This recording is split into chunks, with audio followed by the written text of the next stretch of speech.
Hello বন্ধুরা, সবাই কেমন আছেন? আশা করছি সবাই ভালো আছেন। আজকে আমাদের ওয়েব ডেভেলপমেন্ট বাই পিএইচপির প্রথম tutorial.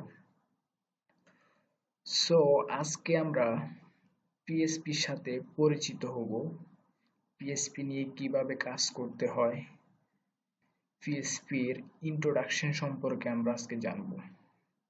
So what is PHP? PHP হচ্ছে সার্ভার সাইড স্ক্রিপ্টিং ল্যাঙ্গুয়েজ। এটি সার্ভারের কাজ করে মূলত। পিএইচপি সর্বপ্রথম রিলিজ করে 1995 সালে। পিএইচপি তৈরি করেছেন রাসমুস লারডোফ। পিএইচপি দিয়ে আমরা ডাইনামিক এবং ইন্টারেক্টিভ ওয়েবসাইট তৈরি করতে পারবো। পিএইচপি দিয়ে কন্ট্রোল ম্যানেজমেন্ট সিস্টেম তৈরি হয়, যেমন আমরা ওয়ার্ডপ্রেসের সাথে পরিচিত। অনেকে যারা ওয়েব ডিজাইন শিখাচ্ছেন, ওয়ার্ডপ্রেস সিএমএস সাথে সবাই পরিচিত আছি। সো ওয়ার্ডপ্রেস পিএইচপি দিয়ে বানানো। জুমলা আছে, মেজান্ডো আছে। এই সিএমএস গুলো মূলত পিএইচপি দিয়ে তৈরি। সো পিএইচপি দিয়ে কাজ করার মজা হচ্ছে পিএইচপি অনেক স্পিড, দ্রুততার সাথে কাজ করে। আর পিএইচপি একদম ফ্রি এবং ফ্রিতে ডাউনলোড করে আমরা ব্যবহার করতে পারবো। পিএইচপি ব্যবহার করে এই ধরনের আমরা টপ ওয়েবসাইট গুলো দেখি। আমরা সবাই ফেসবুক ইউজ করি। এই ফেসবুকে পিএইচপি ব্যবহার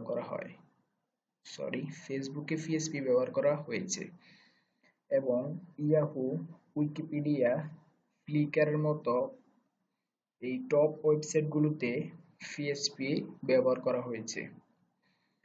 সো আমরা যদি পিএইচপি ব্যবহার করতে চাই, তাহলে আমরা আমাদের সাধারণ কম্পিউটারে এটি ব্যবহার করতে পারবো না।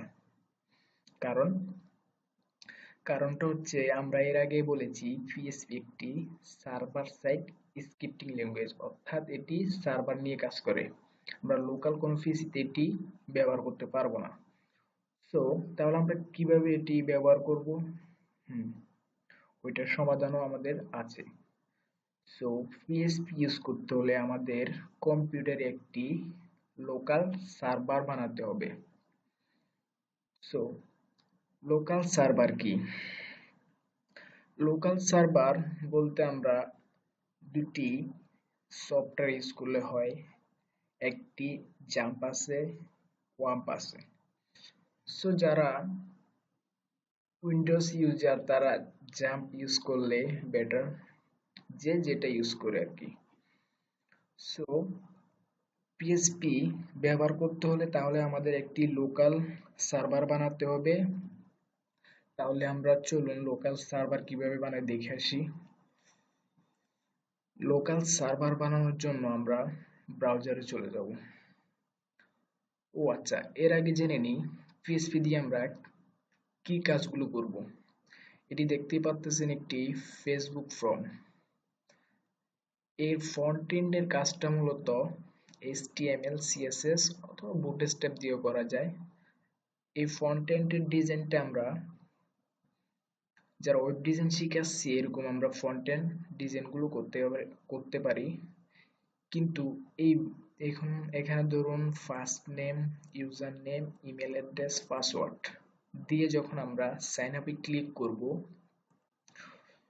তখন আমাদের ব্যাক এন্ডে যে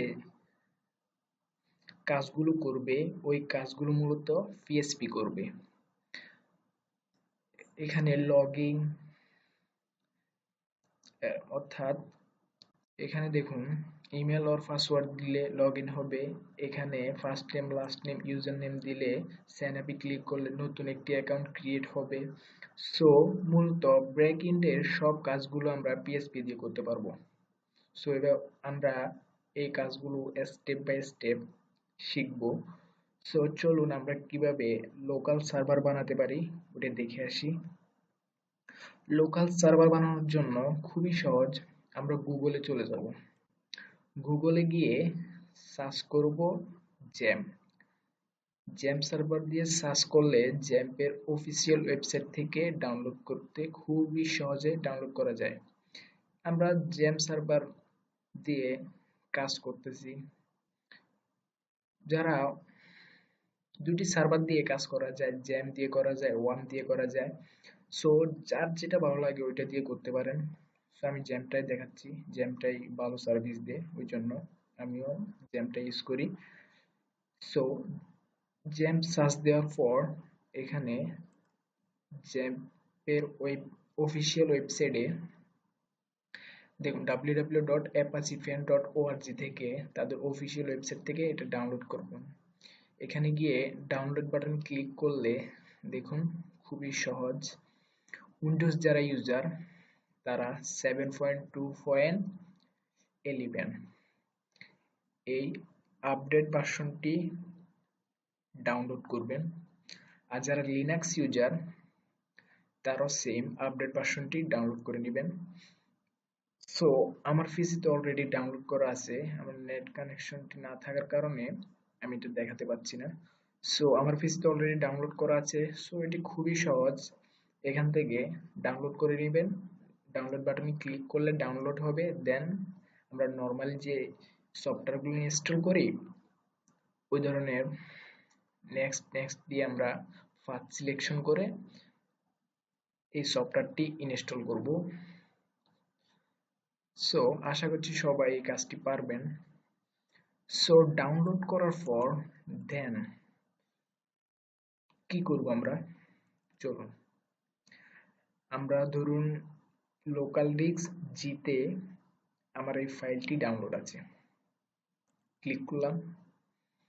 আমি আমার জাম্প সার্ভারটির ফোল্ডারটির নাম দিয়েছি, এই নামটি দিয়েছি, আমি আমার নামটাই দিয়েছি।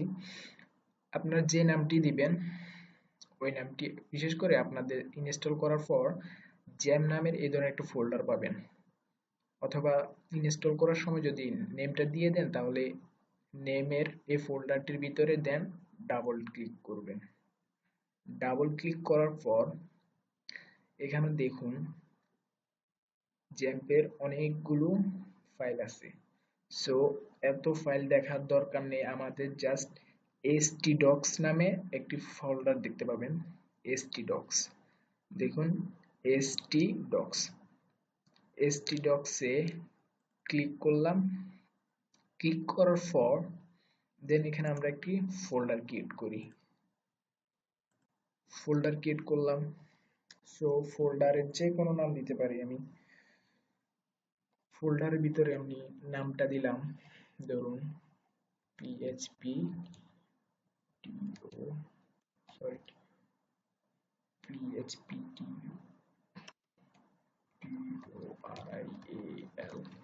আমি নাম দিয়েছি, ফোল্ডারটির নাম দিয়েছি php টিউটোরিয়াল। আপনারা যে কোনো নাম দিয়ে ফোল্ডার ক্রিয়েট করতে পারেন। দেন ফোল্ডারটি ক্রিয়েট হলো। ক্রিয়েট হওয়ার পর ডাবল ক্লিক করলাম। ক্লিক করে একটা ডকুমেন্ট বানালাম, ডকুমেন্টটির নাম দিলাম। আমরা যারা HTML CSS ওয়েব ডিজাইন শিখছি তারা অবশ্যই এই বিষয়গুলোর সাথে পরিচিত। সো তারপর দেখুন এখানে আমরা একটা ডকুমেন্ট নিয়ে একটা নাম দিচ্ছি ডকুমেন্টের index.php, দেন এন্টার। দেখুন আমাদের একটি PHP ফাইল ক্রিয়েট হলো। PHP ফাইল ক্রিয়েট হওয়ার পর দেন আমরা এই PHP ফাইলটি একটি এডিটর ওপেন করব। সাবলাইনে আমি ওপেন করতেছি। সো সাবলাইমে ওপেন করার পর এটা হচ্ছে আমাদের পিএসপি ফাইল। পিএসপি ফাইল আমি এখন পিএসপি সিনট্যাক্স লিখব। আমরা যারা ওয়েব ডিজাইন শিখছি, এসটিএমএল শিখছি, এসটিএমএল শুরু এবং শেষ আছে। সো পিএসপির শুরু এবং শেষটা আমি লিখি লেস দেন $, পিএইচপি, দেন শেষ করব $, আমাদের যতগুলো কোড আছে এর ভিতরে পিএইচপি সিনট্যাক্সের ভিতরে এক্সিকিউট করব।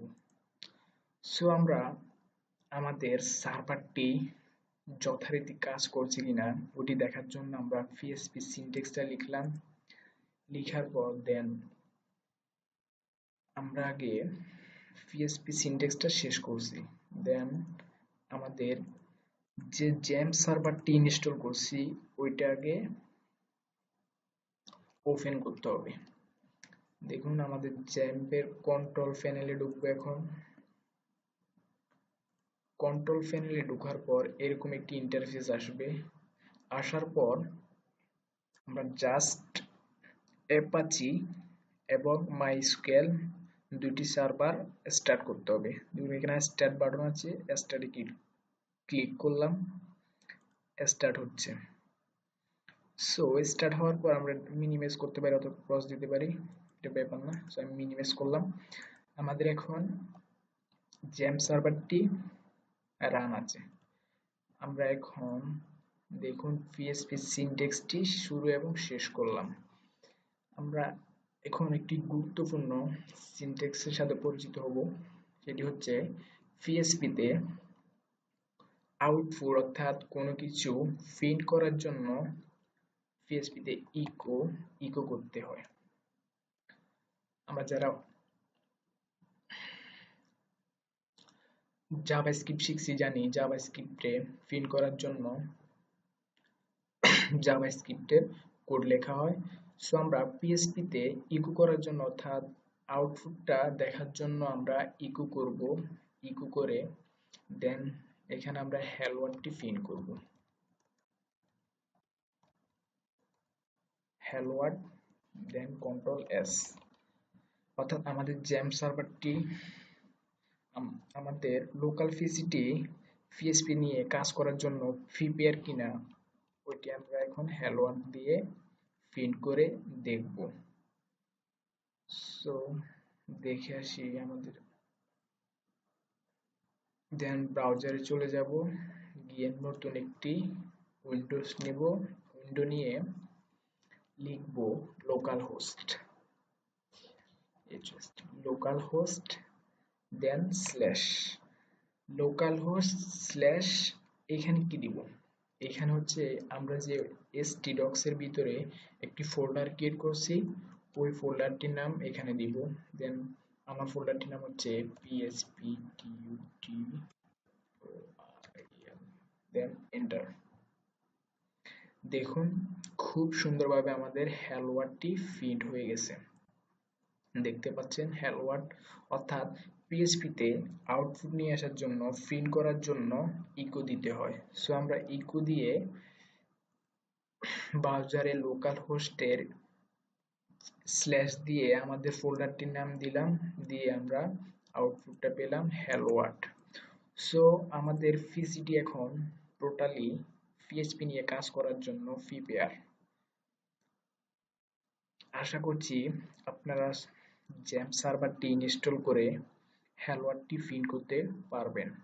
আর যদি কোনো সমস্যা হয় অবশ্যই কমেন্ট বক্সে কমেন্ট করবেন, আমাদের ফেসবুক গ্রুপে পোস্ট করবেন, অবশ্যই সমাধান পেয়ে যাবেন। এটা অবশ্যই কোনো সমস্যা হওয়ার কথা না, তারপরে যদি হয় আমাদের ফেসবুক গ্রুপে পোস্ট করবেন, অবশ্যই সমাধান পাবেন। আর অবশ্যই সাবস্ক্রাইব করে আমাদের পাশে থাকুন। আমাদের নেক্সট ভিডিওর আমন্ত্রণ রইল। আজকের মতো এখানেই বিদায় নিচ্ছি।